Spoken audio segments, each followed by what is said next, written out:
To protect your critical data, stored in an OSS bucket, from being accidentally deleted, you can set a time-based retention policy for the bucket.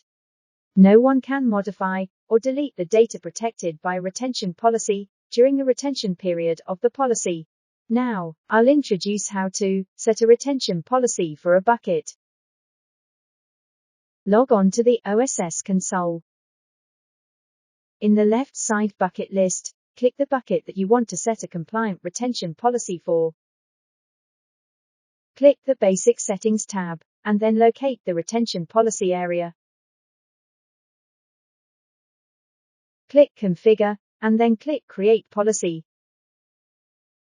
In the Create Policy dialog box, set the retention period for the compliant retention policy. The value range of retention period is 1 day to 70 years. Click OK.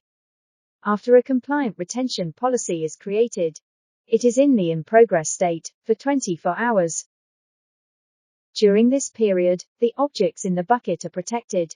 You can only lock or delete a compliant retention policy in the in-progress state.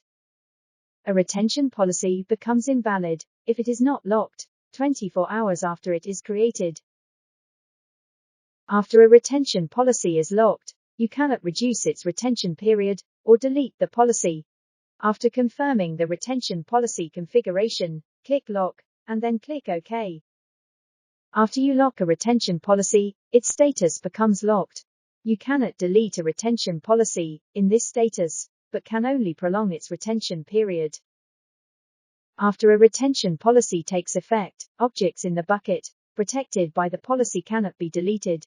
To delete a retention policy that already takes effect, you must delete all the objects in the bucket, and then delete the bucket after the retention period of the policy ends.